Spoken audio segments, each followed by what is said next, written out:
नमस्कार, राधे राधे। चलिए, हमारी कुछ योजनाएं जो है वो कंप्लीट हो चुकी थी। अब कुछ है, एक दो क्लास और होंगी जो हम महिला बाल विकास विभाग की जितनी योजनाएं हैं वो कम से कम 2 या 3 क्लास में हम कंप्लीट कर लेंगे। अब जो है इस विभाग की तो हम ऐसे ही कर लेते हैं, पर हमारे पास योजनाएं जो है बहुत सारी हैं। तो जो है हम सारणी बनाएंगे, जो मैं खुद बनाऊंगी। सिर्फ आपको सिर्फ उसके सन पढ़ने हैं, उद्देश्य पढ़ना है, और जो मेन पॉइंट उसमें होंगे वो पढ़ेंगे। ठीक है, पूरी डिटेलिंग में पढ़ने की कोई मुझे नहीं लगता कि उसका कोई ध्येय होगा, क्योंकि हमारे पास टाइम बहुत कम है। आवाज दिक्कत हो रही है भैया, आवाज दिक्कत हो रही है। चलिए, तो जो योजना है हम उसको, मैंने आपको बोल दिया है कि सारणी के रूप में हम उसको याद करेंगे, उसका सन याद करेंगे, उसका लक्ष्य क्या है वो याद करेंगे, और कुछ मेन मेन पॉइंट जो है जो हमको याद रखना चाहिए वो हमें याद रखेंगे। ठीक है, अभी हम इस विभाग को जो है हम 2-3 क्लास में ऐसे ही कंप्लीट करेंगे, उसके बाद जो है फिर हम देखेंगे। चलिए, उम्मीद है कि जो हमारी पहले वाली जो क्लासेस थी उसमें जितनी भी योजनाएं हो गई हैं वो आपको रट गई होंगी, और अगर नहीं रटी हैं तो वो आपकी जिम्मेदारी है रटना, और नहीं रटेंगे तो वो आपका ही घाटा है। चलिए, देखिए, ये जो है नोट्स जो बनाए गए हैं वो हाथों से बनाए गए हैं। चलिए, तो आज हम कौन सी पहली योजना पढ़ेंगे, वो पढ़ेंगे राष्ट्रीय किशोरी शक्ति योजना। क्या नाम है योजना का? राष्ट्रीय किशोरी शक्ति योजना। इसमें क्या है, इसका उद्देश्य ये है कि 11 से लेके 18 वर्ष की किशोरी, किशोर अवस्था हम किसको बोलेंगे? 11 से लेके 18 वर्ष की जो अवस्था होती है वो किशोर अवस्था बोली जाती है।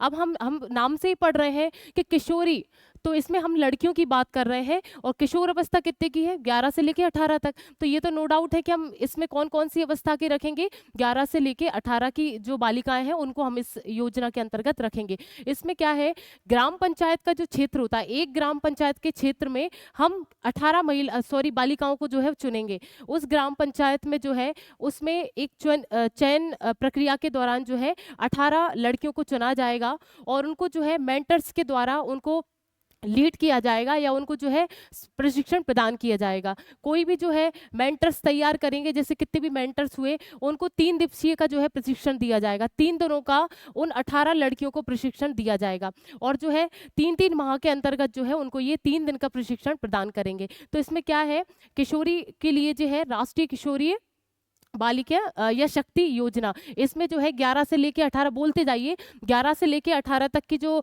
बालिकाएं हैं उनके लिए बनाया गया है। इसमें एक ग्राम पंचायत के क्षेत्र में हम कोई भी 18 लड़कियों को चुनेंगे, उनको जो है ट्रेंड करेंगे। किसके दौरान, या कौन उसको ट्रेंड करेगा? इसमें मेंटर्स होंगे, या जो है जिसको बोलते हैं नेतृत्वकर्ता, वो उनको सिखाएंगे कि कैसे आपको क्या लीड करना है, किस प्रकार से हम क्या समस्या लेना है। उनको मानसिक रूप से तैयार कौन करेंगे? मेंटर्स उनको तैयार करेंगे। और ये जो मेंटर्स हैं वो 3 दिवसीय कार्यक्रम बनाएंगे, मतलब 3 दिवस के लिए उनको ट्रेंड किया जाएगा, और हर 3 महीने के अंतराल में जो है ये 3 दिवसीय कार्यक्रम उन 8 बालिकाओं के लिए हम प्रशिक्षित करेंगे, जिससे वो बालिकाएं जो है ट्रेंड हो सके और इस क्षेत्र में आगे बढ़ सके।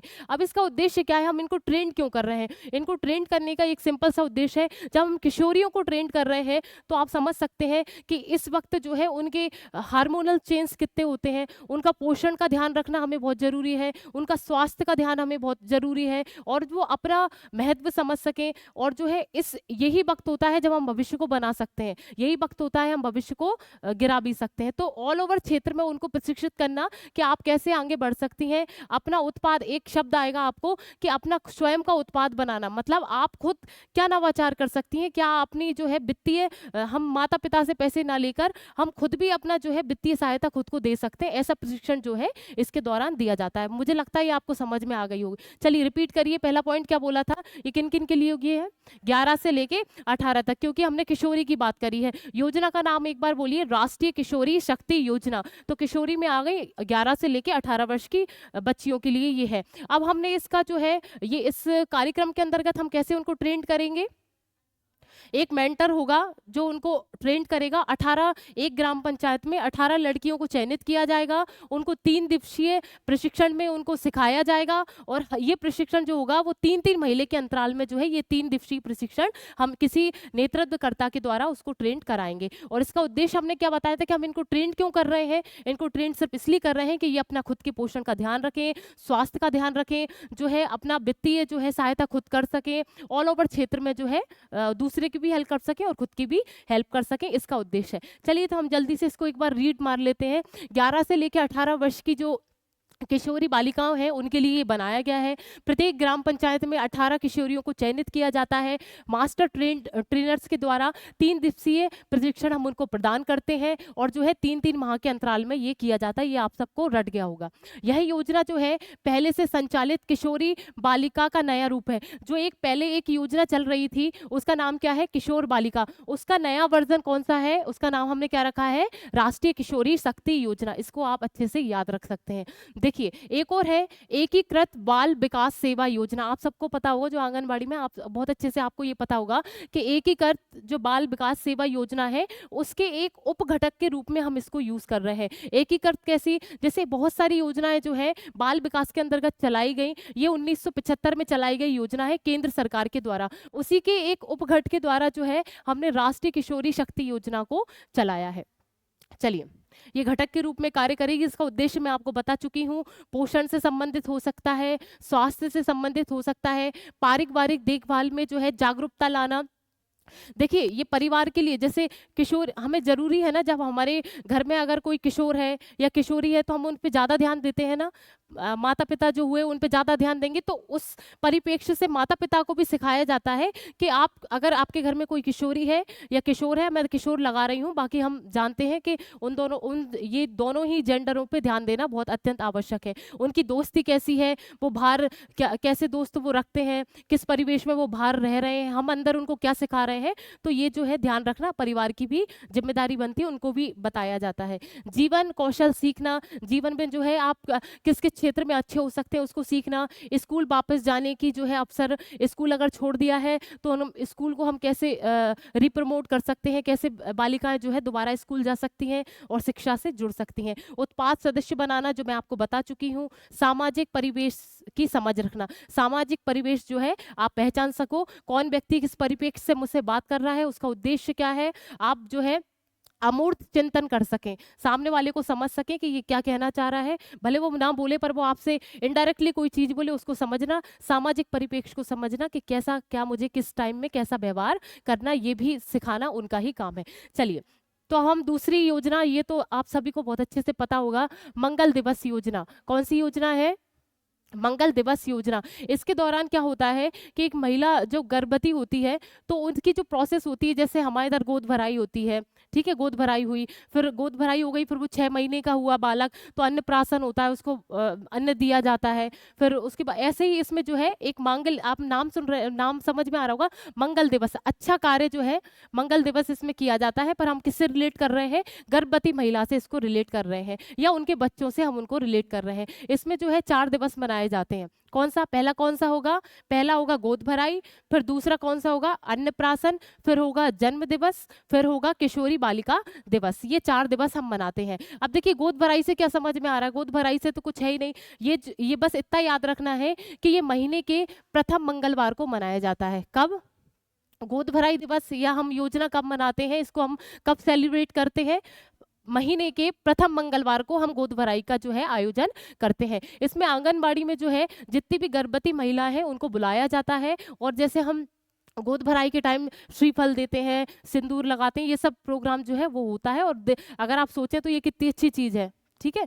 तो ये ऐसे ऐसे जो कार्यक्रम जो है इस मंगल दिवस की योजनाओं के अंतर्गत किए जाते हैं। इसमें क्या क्या होता है ये हम पढ़ लेते हैं। पहला हमने पढ़ा कि गोद भराई योजना, इसके अंतर्गत जो है माह का प्रथम मंगलवार को हम आंगनबाड़ी केंद्र में गर्भवती महिलाओं को फॉलिक एसिड की जो गोलियां आती हैं, आपने सुना भी होगा कि वो 100 गोलियां इनको प्रदान की जाती हैं। गर्भवती महिला को फॉलिक एसिड की 100 गोलियां इनको प्रदान की जाती। बहुत सारी बीमारी, जैसे रीढ़ की हड्डी की बीमारी हुई, बहुत सारी बीमारी से लड़ने के लिए ये गोली जो है वो काम करती। गर्भवती होने से पहले भी कुछ लोग जो है, आप डॉक्टर के पास जाएंगे तो गर्भवती होने से जब आप कंसीव करना कोशिश कर रही हैं तब भी ये गोली जो है रिकमेंड डॉक्टर करता है, तो ये 100 गोलियां उनको प्रदान की जाती हैं। शिशु व मातृ सुरक्षा कार्ड या बीपीएल कार्ड परिवार की महिलाओं को जो है ये सुविधा प्रदान होती है और उनको जो है प्रसव पूर्ण यानी मतलब डिलीवरी जो होती है उसके पहले जो है वही आर्थिक सहायता प्रदान की जाती है। इसमें सहायता कितनी की जाती है दीदी?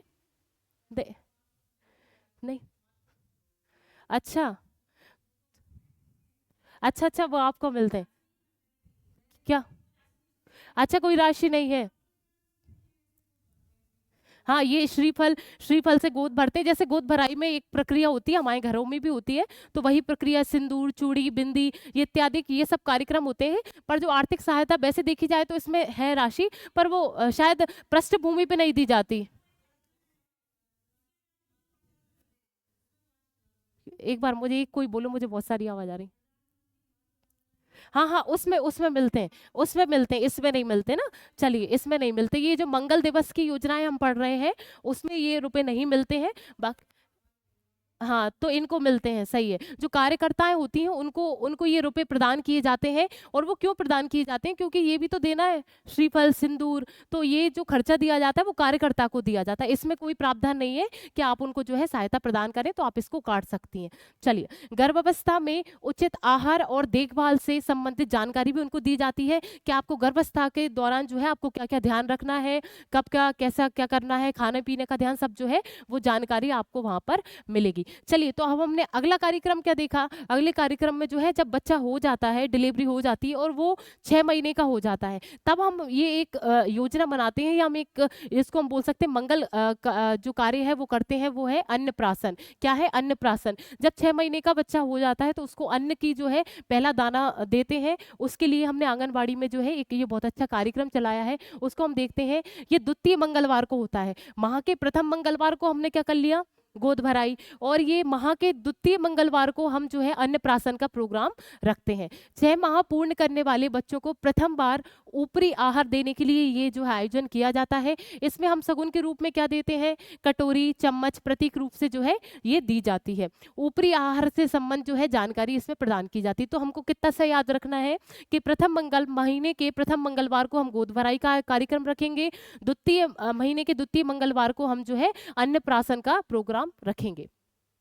ये कहाँ पर होगा? आंगनबाड़ी केंद्रों में ये जो है ये संपन्न किया जाएगा। अब तीसरा जो हम आयोजन करेंगे मंगल दिवस योजना के तहत, हम जो तीसरा कार्यक्रम आयोजित कर रहे हैं उसका नाम क्या है? जन्म दिवस आयोजन। क्या है? जन्म दिवस आयोजन, हम योजना भी इसको बोल सकते हैं। इसमें क्या होता है कि हम सामूहिक रूप से जितने भी बच्चे हैं आंगनबाड़ी केंद्र में, उनका सामूहिक रूप से हम बर्थडे मनाते हैं या जन्मदिन उनका मनाते हैं। बस इसका इतना सा ही उद्देश्य है। इसको हम पढ़ लेते हैं, पर हम इतना तो हम सभी को याद है, और हम जब से याद करते हैं कि माह के ये तीसरे मंगलवार को आयोजित होगा। ठीक है, ये कौन से मंगलवार को होगा? तीसरे। पहला, दूसरा और तीसरा। सामूहिक जन्मदिन मनाया जाता है इस योजना के अंतर्गत। बच्चों का वजन लेकर उसको रजिस्टर में, मतलब बच्चों का जब जन्मदिन मना रहे हैं तो उनका जो है इस केंद्र में उनका वजन भी देखेंगे कितना है, और उनको इंकित भी किया जाता है। बच्चों को गिफ्ट के रूप में जो है पेंसिल, रबड़, पानी की बोतल जो है ये सब दिए जाते हैं। ये हो गया हमारा तीसरा। अब मंगल दिवस का जो योजना है उसका हम चौथा चरण हम देखें तो उसमें हम क्या मनाते हैं? जो हम महीने के चौथे मंगलवार को मनाएंगे, उसका चौथे चरण में हम कौन सा दिवस मना रहे हैं? किशोरी बालिका दिवस। क्या मना रहे हैं? किशोरी बालिका दिवस। किशोरी आ गया तो आप इससे समझ सकते हैं कि ये जो है किशोरी बालिकाओं के उद्देश्य से, या उनको जो है पोषण से लेकर, स्वास्थ्य से लेकर, बहुत सारी चीज़ों से लेकर जो है उनकी जानकारी इसमें दी जाती होगी। हम आगे पढ़ लेते हैं। माह के चौथे मंगलवार को जो है ये आयोजित किया जाता है। अब हम कैसी जानकारी उनको देंगे? तो हम संतुलित आहार से संबंधित उनको ये जानकारी दे सकते हैं। प्राथमिक स्वास्थ्य से संबंधित हम उनको जानकारी देंगे। आर्थिक गतिविधियों से संबंधित उनको प्रशिक्षण प्रदान किया जाएगा। और जो है बहुत सारी एक्टिविटीज़ भी उनको की जाती हैं, जो सामान्य ज्ञान से संबंधित या खेल प्रतियोगिताएं भी उनके लिए आयोजित की जाती हैं। और ये जो स्वास्थ्य की जांच, निःशुल्क दवाएं भी उनको उपलब्ध कराई जाती हैं, क्योंकि किशोरी और किशोर जो है ये एज ऐसी होती है जहां पर हमें इनको संभालने की बहुत अत्यधिक आवश्यकता होती है, मानसिक रूप से भी, शारीरिक रूप से भी और संवेगात्मक रूप से भी। तो क्या ऐसा एक्चुअल में होता है मैडम? चलो ठीक, इनको भी दिया जाता है। हाँ, आयरन की गोली इनको तो नीड होती है। ठीक है, किशोर अवस्था में जैसे हम जैसे पीरियड्स जब आने शुरू हो जाते हैं तो स्वाभाविक सी बात है यहाँ हमें ये गोलियां भी देनी होती होंगी। चलिए, तो आप जल्दी से रिवाइज करिएगा। जो मंगल दिवस योजना है वो हम जो महीने के 4 मंगलवार को हम कंप्लीट कर रहे हैं। पहले मंगलवार को हमने कौन सा दिवस मनाया? गोद भराई दिवस। फिर हम माह के दूसरे मंगलवार को अन्नप्राशन, फिर तीसरे को जन्म दिवस, फिर चौथे को किशोरी बालिका दिवस इसके रूप में हम मनाते हैं। इसको ऑल ओवर हम किस योजना के अंतर्गत रखते हैं? मंगल दिवस। क्योंकि ये मांगलिक कार्य तो हुआ हमारे घर में, जैसे शादी हुई, गोद भराई हुई, तो ये मांगलिक कार्य ही होते हैं, तो ऐसे आप याद कर सकते हैं। चलिए, अगली कौन सी थी? अगली थी समेकित बाल संरक्षण योजना। कौन सी योजना है? समेकित बाल संरक्षण योजना। इसमें है भाई, ये योजना जो है एक अधिनियम है, किशोर न्याय अधिनियम 2015। क्या है? किशोर न्याय अधिनियम 2015। ये इसका उद्देश्य क्या है? ये उसको जोड़ देती है, किस अधिनियम को जोड़ देती है? समेकित बाल संरक्षण योजना। ये बोलिए, किशोर न्याय अधिनियम 2015 को जोड़ देती है। अब इससे क्या संबंधित, हम क्या समझ पा रहे हैं? इससे ये है कि जो भी बच्चे जो है विवादित हैं या किसी अपराध में संलग्न हो चुके हैं, अपराध में घुस चुके हैं, ऐसे बच्चों को जो है उनको संरक्षण प्रदान करना और उनकी देखभाल करना इस योजना का उद्देश्य है। क्या आपने पढ़ा? समेकित बाल संरक्षण योजना। क्या भाई? समेकित बाल संरक्षण योजना। तो हम जो बालक हैं जो गलत कामों में घुस चुके हैं या कुछ गलत कार्य में घुस चुके हैं, और उनका जो है उनको दोबारा वापस लेके आना, उनको अच्छी मानसिकता के साथ तैयार करना, इसका एक उद्देश्य है। और ये 18 साल से कम जो उम्र के बच्चे हैं उनके लिए ही चलाया गया है। चलिए अब हम इसको पढ़ लेते हैं। कठिन परिस्थितियों में रहने वाले बच्चों के समग्र कल्याण एवं पुनर्वास के लिए जो है ये योजना प्रेरित करती है। कठिन परिस्थिति कैसे?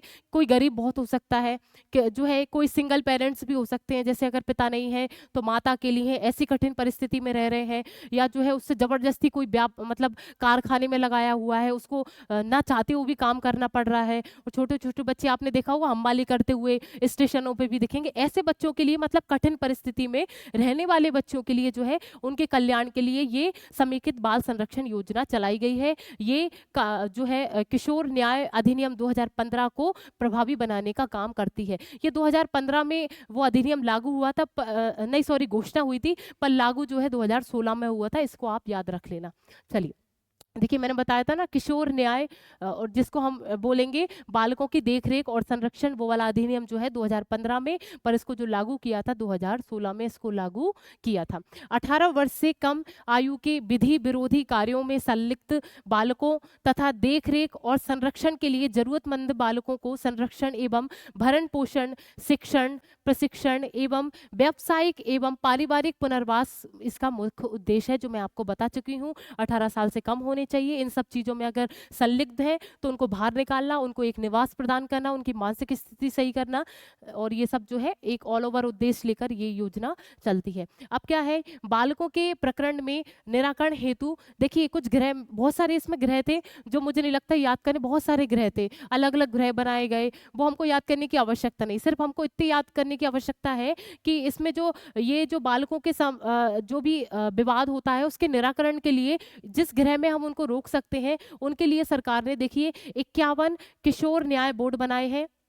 अगर कोई ऐसा विवाद आता है तो हम इस बोर्ड में इसको जो है न्याय दिला सकते हैं उस बच्चे को। कितने हैं ये? 51। क्या है? किशोर न्याय बोर्ड। बोलते जाओ, इसकी संख्या कितनी है? 51। 51। और हमने क्या बनाए हैं? बाल कल्याण समितियां। ये समितियां हैं और बाल कल्याण इनका उद्देश्य है कि हम जो है बाल कल्याण के उद्देश्य से जो है ये समितियां का निर्माण किया गया है। वो टोटल कितनी मिलाकर है? 51। और जो हमारा किशोर न्याय बोर्ड है वो भी कितने हैं टोटल मिलाकर? 51। ये किस पर काम करती हैं? ये जो बाल संरक्षण जो है उस पर काम करती हैं। बालकों के अधिकारों को दिलाना, बालक अगर गलत राह पर चल रहा है उसको अच्छे उसमें मानसिक रूप से, शारीरिक रूप से तैयार करना इसका उद्देश्य हो जाता है। चलिए रिपीट करिए इसको, क्या है इस योजना में बताइए।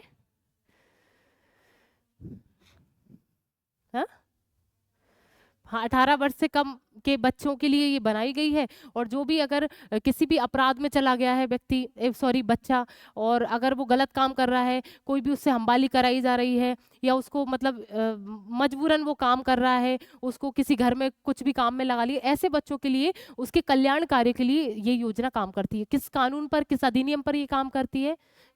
किशोर न्याय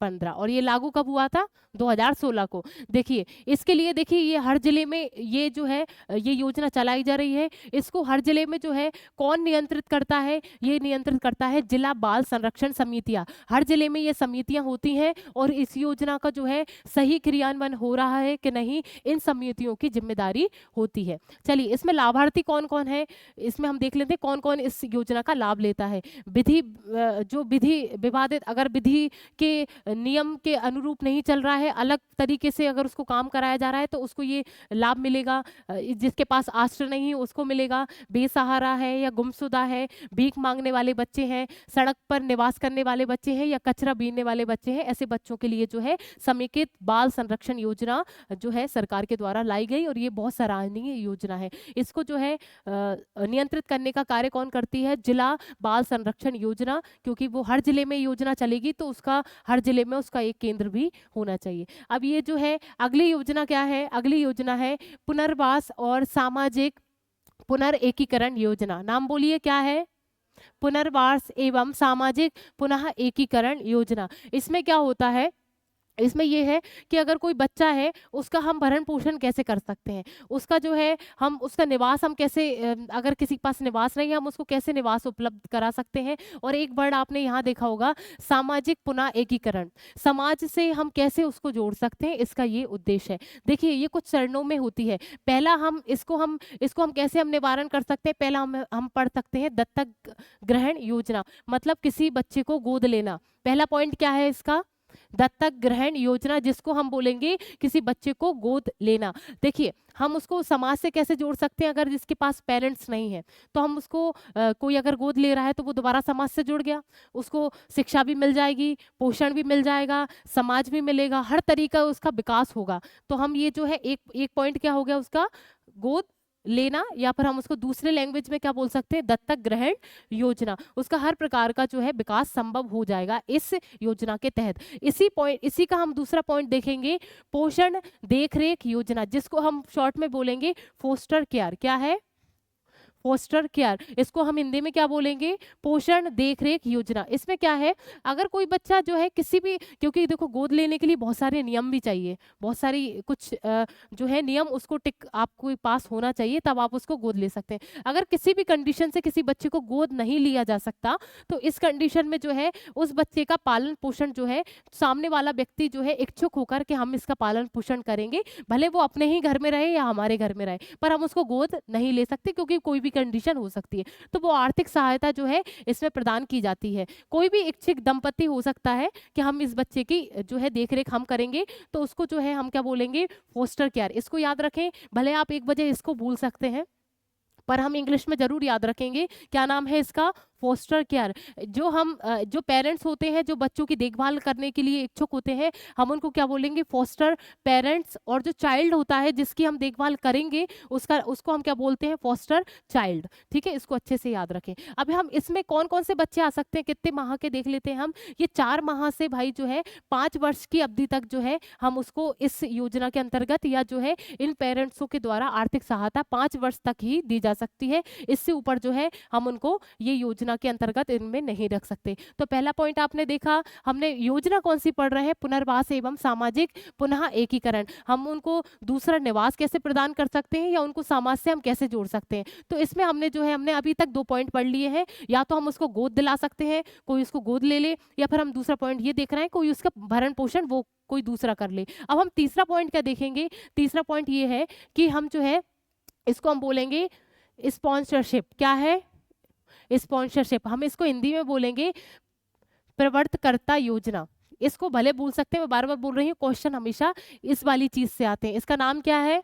स्पॉन्सरशिप। इसमें क्या है? इसमें कुछ नहीं है, सिर्फ सरकार जो है आपको आर्थिक सहायता प्रदान करती है बालकों के लिए, अच्छी शिक्षा के लिए, अच्छे स्वास्थ्य के लिए। अभी जो है इसमें 4,000 रुपए जो है सरकार प्रदान कर रही है। कितने रुपए प्रदान कर रही है?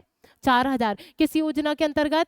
नहीं, योजना कौन सी आएगी? योजना आएगी पुनर्वास एवं सामाजिक पुनर्एकीकरण। उसके अंतर्गत जो है ये सरकार प्रदान करती है स्पॉन्सरशिप में 4,000 रुपए बालकों को, जिनके पास आश्रय नहीं है या जो है एकल माता पिता जो विधवा हैं, जिनके पेरेंट्स में जो है एक कोई पेरेंट नहीं है, या उनके लिए निर्धन के लिए निर्धनता एक कारण हो सकती है। बाल श्रम में धकेले, मतलब बाल श्रम कर रहा है, उसकी इच्छा नहीं है तब भी वो बाल श्रम करे जा रहा है, बाल विवाह के लिए उसको विवश किया जा रहा है। ऐसी कंडीशनों में जो है उसकी शिक्षा पूरी नहीं हो पा रही है, चिकित्सा से संबंधित या स्वास्थ्य से संबंधित जो है उसको दिक्कत आ रही है, तो सरकार जो है 4,000 रुपए का जो है उसको अनुदान प्रदान करेगी। और देखिए हम इसमें एक नोट है, क्या देख लेते हैं, 2 बच्चों को 3 वर्ष तक उपलब्ध कराई जाएगी। सिर्फ ये 2 बच्चों के लिए सुविधा होगी, 2 से ज़्यादा अगर बच्चे होंगे तो उनको ये सुविधा प्रदान नहीं की जाएगी। और टोटल जो है 3 वर्ष तक ये योजना जो है सरकार द्वारा आपको लाभान्वित करती रहेगी। योजना कौन सी पड़ी थी? पुनर्वास एवं सामाजिक पुनः एकीकरण। इसमें हमने 3 पॉइंट पढ़े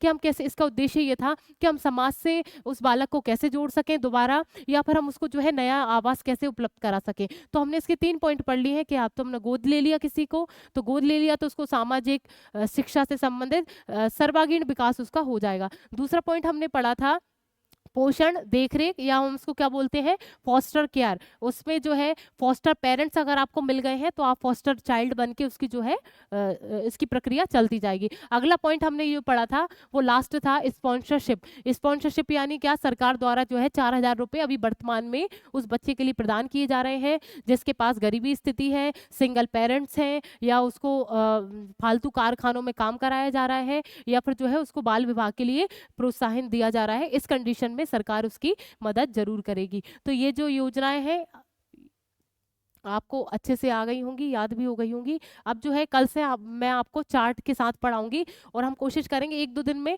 ये हम बाल विकास विभाग, सॉरी, महिला बाल विकास विभाग की पूरी योजनाएं कंप्लीट कर लेंगे। और अब मैं आपसे पूछूं क्वेश्चन, आप मुझे बता सकते हैं? आप मुझे बताइए, महिला सॉरी लाडली बहना योजना शुरू कब हुई थी? कितनी? 23 मार्च 28, बहुत बढ़िया, 28 जनवरी 2023। ये लागू कब हुई थी? 5 मार्च 2023 को ये लागू हुई थी। इसका उद्देश्य क्या था? महिला को, हाँ, सशक्तिकरण तो है ही, स्वावलंबी बनाना इसका लक्ष्मी योजना कब आई थी? हाँ, बहुत बढ़िया, 1 अप्रैल 2007। इसका नया वर्जन कब आया था? 2022 में। इसकी डेट क्या थी? 8 मई 2022। चलिए ठीक है, एक आध और, महिला सशक्तिकरण योजना कब आई थी? 2013। वाह यार, आप तो बहुत बेहतरीन पढ़ रही है यार। ऐसे क्योंकि योजना तो रटनी पड़ेंगी, योजना में तो रटने का ही काम है। महिला सशक्तिकरण 2013 में आई थी। लाडो अभियान कब आया था? 2013, सही बता रही हूँ। शौर्य दल, इसकी कोई डेट नहीं है।